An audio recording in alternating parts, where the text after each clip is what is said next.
Welcome to Washington Today on C-SPAN Radio for Friday, August 9, 2024.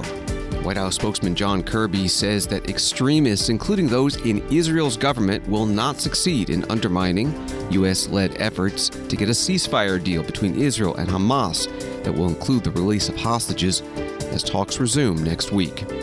British Prime Minister Keir Starmer says police will remain on high alert after a week of riots following the killing of 3 young girls and then misinformation spread online blaming the crimes on a Muslim asylum-seeker.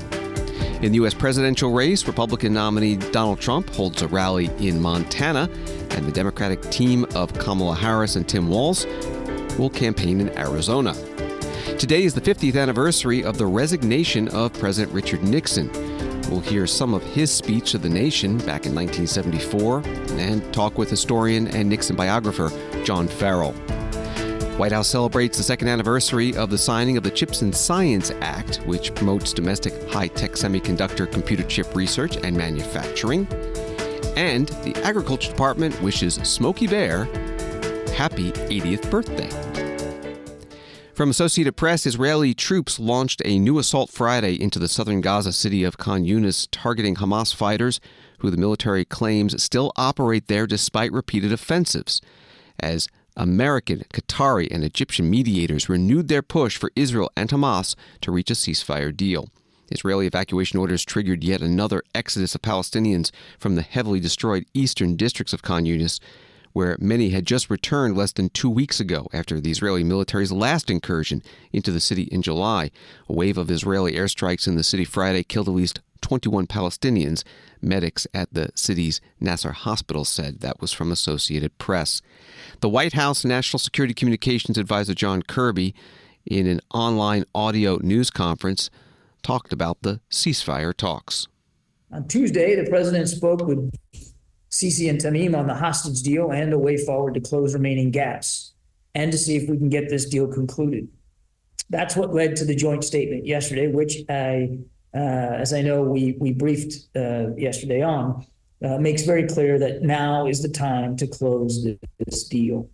We are already in preparatory discussions for the senior meeting that will take place on Thursday in Doha or Cairo. The Prime Minister of Israel immediately welcomed this initiative and confirmed that his team will be there and that they'll be prepared to finalize the details for implementing the deal. Qatar and Egypt are working on the Hamas side to bring them to the table as well. The statement last night has also been endorsed by partners and allies around the world. Already today, you've seen statements from heads of state, like those from France and Australia. We've seen some statements from some quarters in Israel over recent days attacking the deal. I just want to underscore how wrong this is, not only in substance, but also jeopardizing the lives of the hostages and running counter to Israel's own national security interests.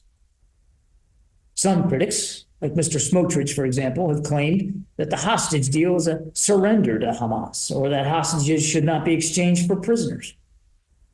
Mr. Smotrich essentially suggests that the war ought to go on indefinitely, without pause, and with the lives of the hostages of no real concern at all. His arguments are dead wrong. They're misleading the Israeli public, and I want to take just a moment, if I could, to address some of those claims. This deal is negotiated over months, fully protects Israel's national security interests. In fact, on the 3rd of July, over 1 month ago, Hamas accepted the key terms that had been demanded by Israel. Israeli forces do not withdraw entirely from Gaza during the first phase of the deal, even as the lives of the hostages, all the hostages in the category of women, older men, those who are wounded and sick, are saved and returned to their families. On suggestions that prisoners should never be traded for hostages and that doing so at this stage is somehow a surrender, let me remind you that most of Hamas's top leaders are now dead. Hamas's organized military structure and capacity has been destroyed. Israel has now completed nearly all of its major military objectives, other than the explicit war aim of bringing the hostages home. And yes, sometimes prisoners are traded for hostages. We just returned home to their families 16 innocent people, including 4 Americans, in exchange for a number of Russian criminals. That does not mean that they're equivalent. Evan Gershkovich is not equivalent to Vadim Krasov. But sometimes countries that value the lives of their citizens, as we do in the United States and as Israel does, make these kinds of trades to save lives, innocent lives. There's no surrender in that. It speaks incredibly well of our principles and our values, what we stand for. John Kirby is the White House National Security Communications Advisor, opening up a virtual audio news conference today. Haaretz reports that on Monday, the Israeli finance minister, Bezalel Smotrich, said that starving 2 million Gazans to death may be the right and moral thing to do until Israeli hostages held in Gaza are released, but that the world won't let us. The far-right lawmaker also said that a deal with Hamas would endanger Israel and see the return of few hostages. That was from Haaretz. A few articles from Reuters. Iran is set to carry out an order by Supreme Leader Ayatollah Ali Khamenei to harshly punish Israel over the assassination of a Hamas leader in Tehran. A Revolutionary Guard deputy commander was quoted as saying on Friday by local news agencies. And Microsoft researchers said on Friday that Iran government-tied hackers tried breaking into the account of a high-ranking official on the U.S. presidential campaign in June, weeks after breaching the account of a county-level U.S. official. The breaches were part of Iranian groups' increasing attempts to influence the U.S. presidential election in November, the researchers said in a report that did not provide any further detail on the official in question. John Kirby, during his news conference, also spoke about the war between Russia and Ukraine as Ukraine continues to advance its forces into Russian territory in the area of Kursk, and the Russian military announced it was sending more troops and armored vehicles to this fight. John Kirby continued to get questions about the rules surrounding Ukraine's use of U.S. weapons. It sounds like from reports, Ukrainian troops have taken about 100 square miles of Kursk. I mean, is this the administration has always allowed, or not always, but recently allowed these, counterfire strikes over the border. But is this going beyond sort of what the U.S. has openly said it will allow Ukraine to do? Yeah, I think I'm still going to be in the space today of letting Ukraine speak to their military operations one way or another. We're in touch with our Ukrainian counterparts, and we are working to gain a better understanding of what they're doing, what their goals are, what their strategy is. And I'm going to leave a little bit of space for us to have those conversations before I try to characterize what's going on. It's been 4 days. This does seem beyond already what the normal, fire, counterfire. Is that fair? Again, I think I'm just going to leave my response the way I left it. We're in touch with our Ukrainian counterparts, and I'm going to refrain from characterizing what's going on the ground here until those conversations are complete, and we feel like we have a better idea of what they're doing. White House National Security spokesperson John Kirby, during an online audio press conference, he also said that the U.S. is providing another $125 million military aid package to Ukraine under the Presidential Drawdown Authority. State Department fact sheet says it includes air defense interceptors, munitions for rocket systems and artillery, multi-mission radars, and anti-tank weapons that will help Ukraine protect its troops, its people, and its cities from Russian attacks. Navy Admiral Christopher Grady, the Vice Chair of the Joint Chiefs of Staff, was a speaker today at the National Defense Industrial Association's Emerging Technologies Conference in Washington. Jeff Rhodes, Notre Dame University Vice President for Research, asked him about U.S. military readiness for international challenges. The U.S., obviously, as you're well aware, faces a lot of threats in the world today. Yep. They asked the simple question, what keeps you up at night? Yeah, I do sleep pretty well, so there's that. There's a lot. First I would say, there's a difference between what keeps you up at night and what wakes you up at night. Fair enough. Yeah, and the things that might wake you up at night, to me, tend to devolve down to things that are perhaps beyond our direct control. Yep. Right. So security challenges around the world that can spark into something despite our best efforts to try to shape and improve upon the operating environment, things that could spark, right? And you can just walk yourself around the world. And I think for the vice chairman then, if you get past that, And we could spend, to the extent we could today, we could go to what's happening in the Middle East. We could go to Ukraine. We could think about the Strait of Taiwan. What's happening in Africa as we come out of Niger. We could go to Haiti, and the rest. And so there's plenty there. But I think for the vice chairman, I try to focus to help the chairman on all those foundational things that are really important. And so some things that, do we have enough, and are we investing enough in the things that maybe aren't sexy but are so absolutely important? Testing and infrastructure, training ranges, encroachment issues, recruiting, talent management. These are all things that, make us a world superpower, Absolutely. will keep us to a world superpower. Don't necessarily see the light of day when we're talking about, the next generation air dominance or Columbia or B-21 or whatever. Those are all super important as we build out the budget. But those foundational things and where we take risk in that, absolutely critical. We could talk about people as an example. Getting the folks to come and join this industrial base that is so absolutely important. Or the challenges within the industrial base, right? 25 shipyards in China, 6 here that do great work. Resiliency within the industrial base. How hardened is it? Does it allow capital to flow? Are we a good partner? These are the kind of things that I focus on. Admiral Christopher Grady is Vice Chair of the Joint Chiefs of Staff today at the National Defense Industrial Association's Emerging Technologies Conference in Washington, D.C. From Reuters, Britain has readied a huge police response in case of further racist rioting this weekend, and the government said it is considering tougher regulations for social media companies following unrest driven by online misinformation. After days of rioting that targeted Muslims and hotels housing migrants, Prime Minister Keir Starmer said on Friday extra police numbers and swift justice had deterred people he referred to as far-right thugs.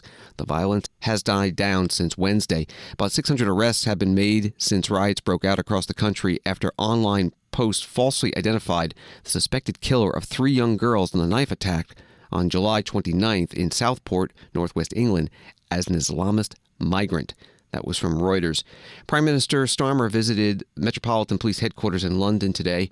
Portions of his comments to reporters were posted by Great Britain's Press Association pool. I think it's really important that we maintain high alert. I've obviously been here at the control room of the Met looking at what's essentially the nerve centre, but my message to the police and all of those that are charged with responding to disorder is maintain that high alert. I'm absolutely convinced that having the police officers in place these last few days in the right places, the swift justice that's being dispensed in our courts have had a real impact. But we have to stay on high alert going into this weekend because we absolutely have to make sure that our communities are safe and secure and feel safe and secure. I think there are a lot of things in the mix this weekend. But, of course, whatever the challenge, we have to rise to it. And that's why I've had COBRA meetings. That's why I've been talking to the police today about their plans for the weekend. Yes, football is added into the mix. There are other things in the mix. But our focus has to be absolutely solely on the safety and security of our communities. And that's exactly where it is. I think people should be mindful of the first priority, which is to ensure that our communities are safe and secure. The vast majority of the public are absolutely repulsed by what they've seen in this disorder. They don't want it, and they expect all of us, myself included, to do everything we possibly can to ensure that the disorder stops. And that's why the message to those that are thinking about getting involved in disorder of any sort is very clear. If you involve yourself in disorder, then the full force of the law will be applied. And the fact that we've seen this week people not just in court but being sentenced to significant terms of custody for their behaviour just a few days ago, I think is a very important message to anyone who's thinking of getting involved in the coming days. The British Prime Minister Keir Starmer at the Metropolitan Police Headquarters in London. Another Reuters article says that the British government is considering changes to the Online Safety Act designed to regulate social media companies following a week of racist rioting driven by false information online. The act passed in October, but not yet set to be enforced until early next year, allows the government to fine social media companies up to 10% of global turnover if they are found in breach. At present, companies would only face a fine if they fail to police illegal content such as incitements to violence or hate speech. Proposed changes could see Ofcom sanction companies if they allow legal but harmful content such as misinformation to flourish. That was from Reuters. This is Washington Today. In the U.S. presidential election, the Republican nominee, former President Donald Trump, is holding a fundraiser and rally in Bozeman, Montana, a state that is expected to vote Republican in the general election, but which has a very close U.S. Senate race. Incumbent Democratic candidate John Tester facing Republican challenger Tim Sheehy. While the Democratic presidential nominee, Vice President Kamala Harris, and running mate, Minnesota Governor Tim Walz, will be holding a campaign rally in Glendale, Arizona, a battleground state. Tim Sheehy was interviewed by NBC Montana Thursday night. What does former President Donald Trump's endorsement mean to the Sheehy campaign? Well, of course, it's an honor to have President Trump's endorsement. He unleashed the greatest economy in recent memory. We had the securest border. We didn't have any new foreign wars going on. President Trump brought America back to its roots, and we had a tremendous 4 years under his leadership. Of course, the last 3.5 years, we've seen a very rapid and stark departure from those policies, which unfortunately my opponent has supported those policies every single step of the way. So having him come out here to Montana shows that he understands the importance of winning the Montana Senate race. And of course, if we win the Montana Senate race, delivering a Republican Senate, so that when he wins this fall, he's got the ability to pass legislation, appoint judges, and get secretaries in place in his cabinet who are going to put America first. What kind of things can we expect out of the rally? I know you probably can't divulge in all the details, but what can people who are going to attend expect? Well, I think at this point, most people know what to expect out of a Trump rally. He's going to get up there and communicate. He's certainly going to support our campaign and other great candidates we have on the ballot this fall. But most importantly, it's going to be a chance for a lot of people to come together who love this country, who have a positive, optimistic vision for America. As I've said repeatedly, I'm an optimist. You can't start a business in your barn like I did. You can't jump out of a plane at night with a parachute on like I did if you're not an optimist. We have a lot of problems as a country. We really do. But I also believe they're all solvable. And we get a new generation of leaders in office. I think we can solve a lot of these problems. And that's what we're going to talk about here tomorrow at our rally in Bozeman. And it's going to be really exciting to have, potentially 10, 20,000 supporters there, all sharing a similar vision. What's it like to welcome Trump back to Montana? Well, it's the first time here for our campaign. So, I haven't personally welcomed him as part of my campaign before, but obviously it means a lot for a state like us, for a lot of us plain states out here, us mountain states, sometimes the coast call us flyover country, and they don't really care too much about us politically. So to have the former president and future president take the time out of his busy schedule to come here to our state's a great honor. We look forward to welcoming. Tim Sheehy, Montana Republican Senate nominee. Business owner, former Navy SEAL, interviewed by NBC Montana Thursday night. And Emerson College polling, the Hill poll has Tim Sheehy leading incumbent Democratic Senator John Tester 48% to 46% within the margin of error. Senator Tester posted a short video today on X. You'll hear that, and then you will hear one of the many videos he has posted this week as he has launched the group Republicans for Tester, which he says is comprised of elected officials, business owners, veterans, ranchers, farmers, and community leaders as we relentlessly fight to defend our Montana values in this election. Nothing is given in Montana. It's earned through hard work. But some folks coming here are trying to change that, making it harder for Montanans to afford to stay here. That's why I'm fighting to lower costs and defending Montana against anyone threatening our way of life. Hi, my name's Chuck.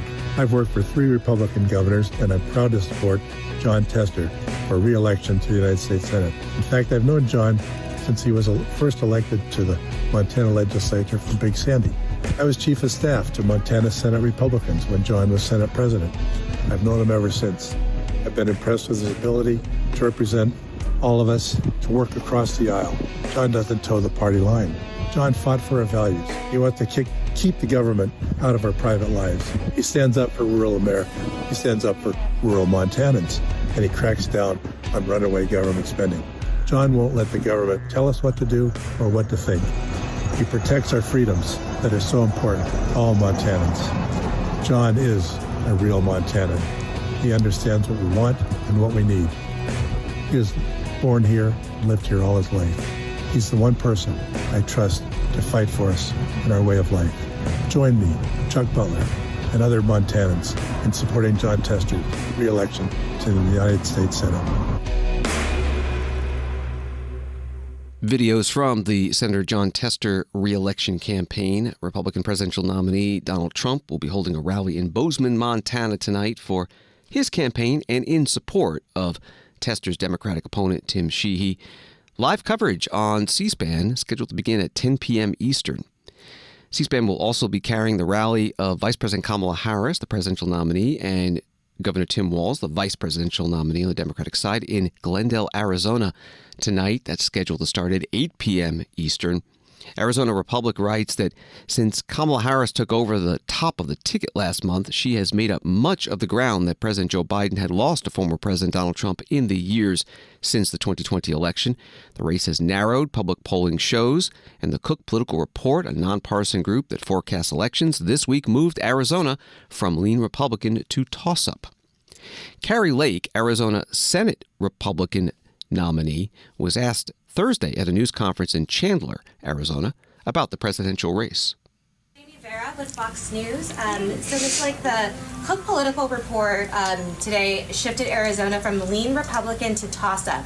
We're going to see Vice President Harris here tomorrow. Just wondering if you're concerned having Harris at the top of the ticket, if that could hurt Republicans at all, and if we need to have Donald Trump, or if you believe Donald Trump should come out here and campaign as well. I think that Kamala Harris is actually less popular. If you can imagine this, Joe Biden is so unpopular in Arizona. I'm out talking to more people than all of you guys combined. I talk to more people every single week in Arizona, I think, than anybody.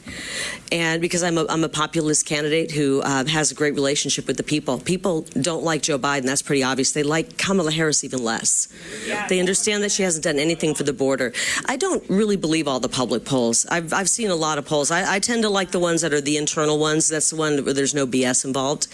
And so, you guys can try to create, like I said, it's like a makeover show, total makeover. You're trying to say that somebody who has done nothing for the border, called herself the border czar, has done absolutely nothing, is a San Francisco liberal who destroyed San Francisco. And you're trying to now all of a sudden act like she's the biggest superstar on the planet. And you can say that all you want. And there's a reason that your viewership and your subscriptions are just in the tank right now, because no one's believing the fairy tales that you're telling. And so say all you want and try to take this horrible ticket, the worst we've ever seen, and turn it into something special. The people feel it with their real lives. They can't afford to put food on the table. They're having to go to food banks to supplement, to make ends meet and feed their family. They know what it's about. And you can bring every, singer, rapper, actor, whoever you want to bring into the Democrat rallies. It's not going to change the fact that Democrat policies just don't work. They're devastating for individuals in this wonderful state and really across our country. Kari Lake, Arizona U.S. Senate Republican nominee, Thursday at a rally and news conference in Chandler, Arizona. Arizona Governor Katie Hobbs, a Democrat, also mentioned tonight's rally with the vice president and the governor of Minnesota, the Democratic presidential and vice presidential ticket, when Katie Hobbs spoke to reporters Tuesday as the selection of Governor Walz was announced. Tim Walz. Oh my gosh, you should have been in my house and heard my scream when I saw the news this morning. I'm absolutely thrilled that Vice President Harris has chosen him to be her running mate. I've had the chance to work with him directly on many issues and have seen firsthand his dedication to the American people. And I know the governors know what it takes to deliver for their states, and I am confident that Governor Walz and Vice President Harris will deliver for Arizonans. But what does he bring to the ticket? I mean, Mark Kelly at least helps with the border. Josh Shapiro helps with a state that has a lot of electoral votes. This is a guy who's a former high school teacher. Tell me what he brings to the ticket. Governor Walz is America. I mean, he's, as you said, a former high school teacher, a football coach. He's a hunter. He's a runner. I mean, the vice president had a lot of great people to choose from, and so it was not an easy choice for her. And I think that Governor Walz, again, as a governor, he knows what it takes to deliver for people in his state, and he'll work with Vice President Harris to deliver for Arizonans. How do you think this impacts Vice President's chances now in Arizona, not choosing Kelly? I think that, again, she had a lot of good choices, and I think they're going to do everything they can to make the case to voters across America, including here in Arizona. We're going to see that firsthand on Friday. Arizona Governor Katie Hobbs, a Democrat, earlier this week with reporters, and tonight's rally is in Glendale, Arizona. Latest stop for the Democratic presidential and vice presidential nominees of battleground states this week. The others were Pennsylvania, Wisconsin, Michigan, and Georgia so far. Nevada happened Saturday. North Carolina was planned but had to be postponed due to severe weather. And again, we'll have live coverage of Vice President Kamala Harris and Minnesota Governor Tim Walz in Glendale, 8 p.m. Eastern. And then Republican presidential nominee, former President Donald Trump, in Bozeman, Montana, at 10 p.m. Eastern on C-SPAN. Listen anywhere in the C-SPAN Now mobile app. 50 years ago today, August 9, 1974, President Richard Nixon resigned, the first and only president to do so. John Farrell, historian and author of Richard Nixon, The Life, was on C-SPAN's Washington Journal program this morning. I think he's with us always, or at least will be, because he was the only president to resign in disgrace. But also because his life was so operatic or Shakespearean. He came from nowhere. He had this meteoric rise to vice president and then lost to John F. Kennedy, made the greatest political comeback in history, claimed the White House again, and then was brought down by his own flaws.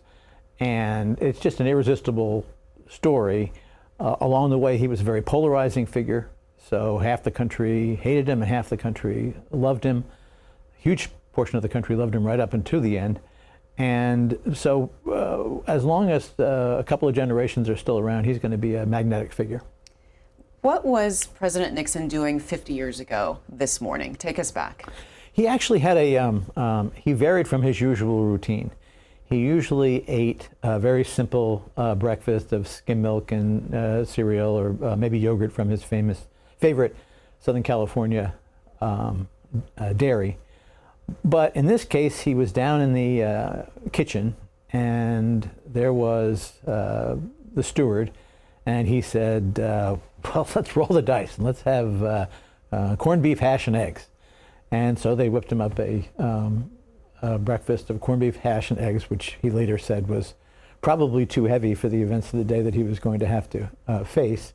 But he did have that little flair. Now, when lunch came, it was back to his usual pineapple and cottage cheese, but he did have that little deviation from the norm for breakfast. Well, let's hear how he announced his resignation from office. This would have been the day before, on August 8th. I would have preferred to carry through to the finish, whatever the personal agony it would have involved. And my family unanimously urged me to do so. But the interests of the nation must always come before any personal considerations. From the discussions I have had with Congressional and other leaders, I have concluded that because of the Watergate matter, I might not have the support of the Congress that I would consider necessary to back the very difficult decisions and carry out the duties of this office in the way the interests of the nation will require. I have never been a quitter. To leave office before my term is completed is abhorrent to every instinct in my body.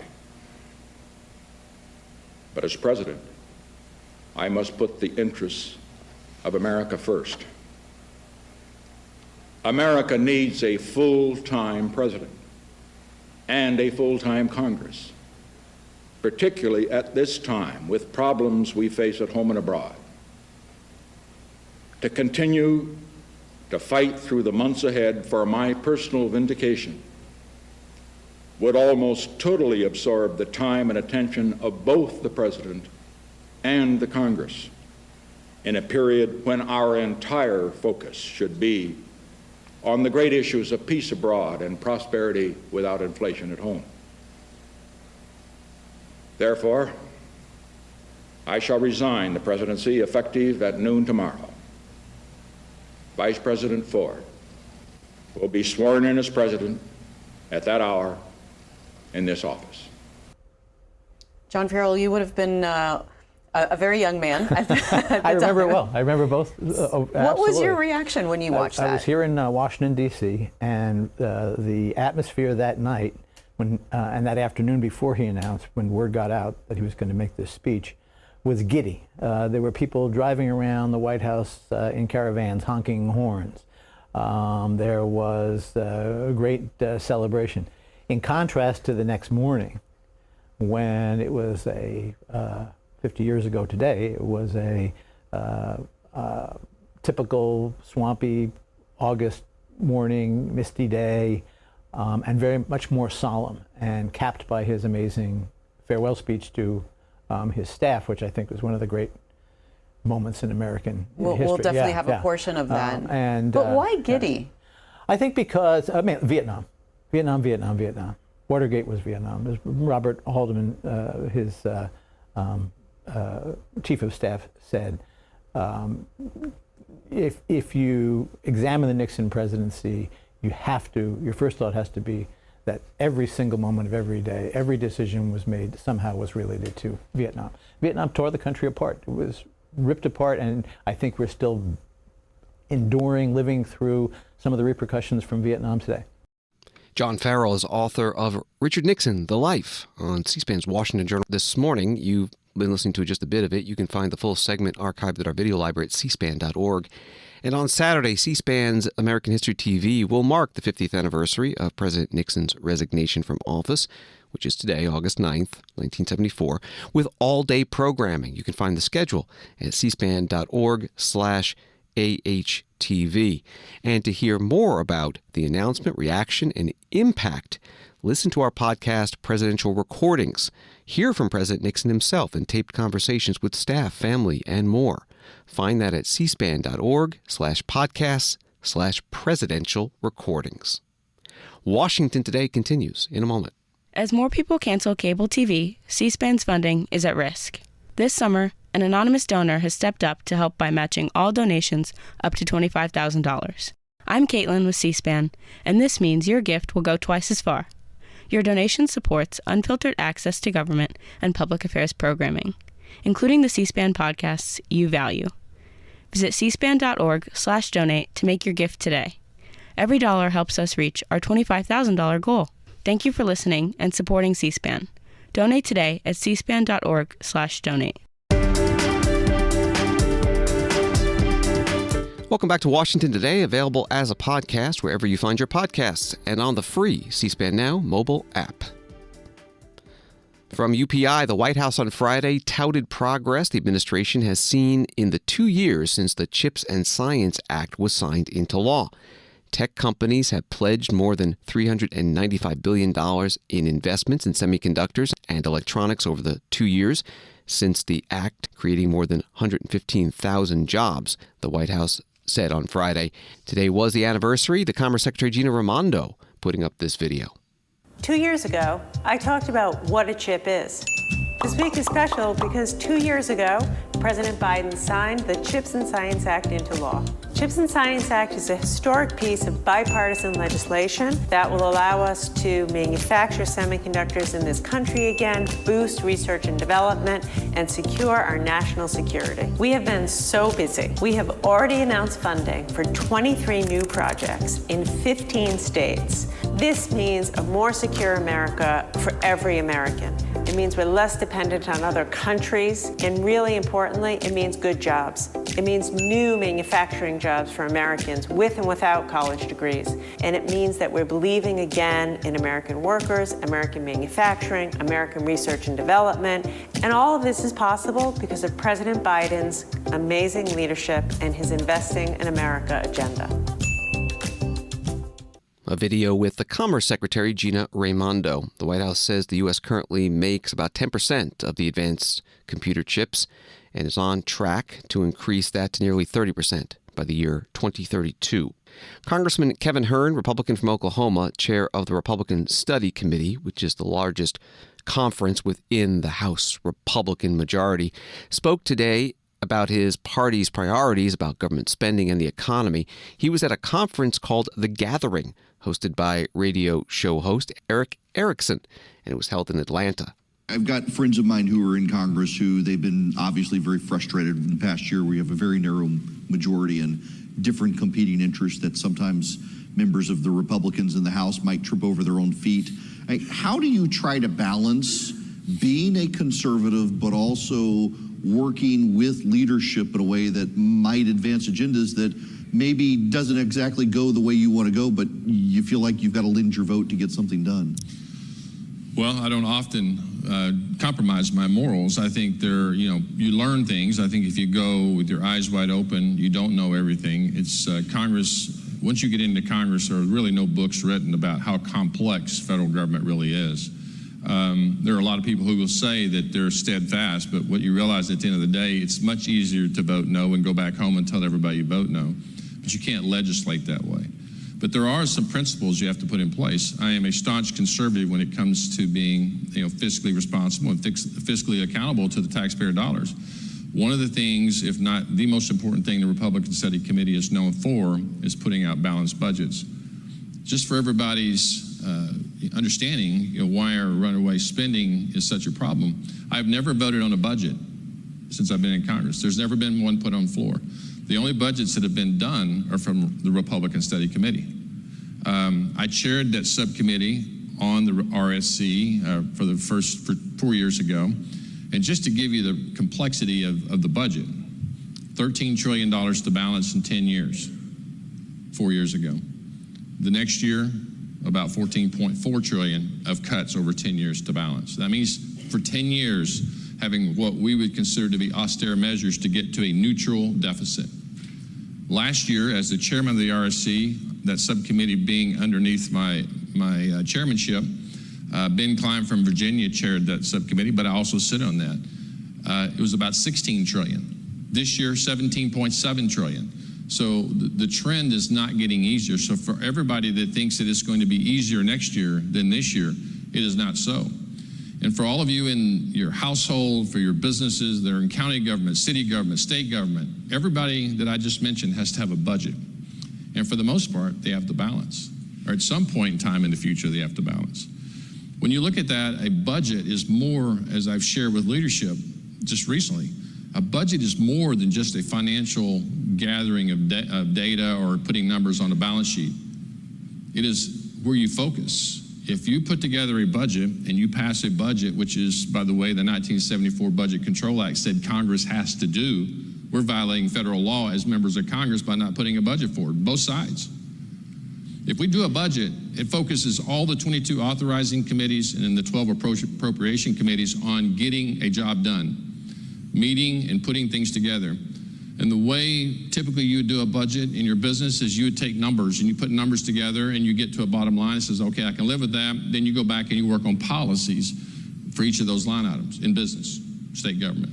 In the federal government, we take the policies that are put forth, the legislation that's passed, some 300 pieces in this last Republican Study Committee budget, and we look at the scoring of those particular pieces of legislation, like a securing the southern border, like in having a robust energy policy, like getting spending under control by stopping giving away programs. And you score all those and you put them into a budget, and then you see how much you need to cut to get back to a zero or a neutral deficit. It's a very complex, it's the largest budget in the world. And so we have to do that. We have to get muscle memory back so we can do it repetitively year after year. Congressman Kevin Hern, Republican from Oklahoma, chair of the Republican Study Committee at Eric Erickson's The Gathering Conference in Atlanta. Wall Street today, the Dow up 51, NASDAQ up 85, S&P up 24. Story from USA Today. In a revised forecast issued Thursday, the federal government still calls for an extremely active Atlantic hurricane season. one that could rank among the busiest on record. The updated seasonal outlook now calls for 17 to 24 named storms to form, of which 8 to 13 will spin up into hurricanes. An average year sees 14 named storms, of which 7 are hurricanes. Today is Smokey Bear's 80th birthday. His website says the Smokey Bear Wildfire Prevention Campaign is the longest-running public service advertising campaign in U.S. history. The Deputy Secretary of Agriculture posted this video. Happy 80th birthday, Smokey Bear. I'm Xochitl Torres Small, Deputy Secretary for the United States Department of Agriculture. With wildfire raging across the West, Smokey Bear reminds us of our personal responsibility when it comes to preventing wildfire. We're proud that Smokey Bear has been a fundamental part of preventing wildfire, along with our 10,000 wildland firefighters and Forest Service employees who work year-round for active forest management to keep our forests healthy, protect watersheds, and protect communities. But Smokey Bear reminds us that only you can prevent wildfires. And that's why, as you enjoy the great outdoors this summer, please pay attention to the signs, completely stomp out campfires, and enjoy your time in the great outdoors. Video posted by the Deputy Secretary of Agriculture. A USA Today article with some fun facts about Smokey Bear's 80th birthday includes, during World War II, the Advertising Council created the campaign because wood was a vital war resource. The original motto, "Only you can prevent forest fires," was changed in 2001 to "Only you can prevent wildfires." And Smokey Bear has his own zip code. The only other entity with that is the U.S. president.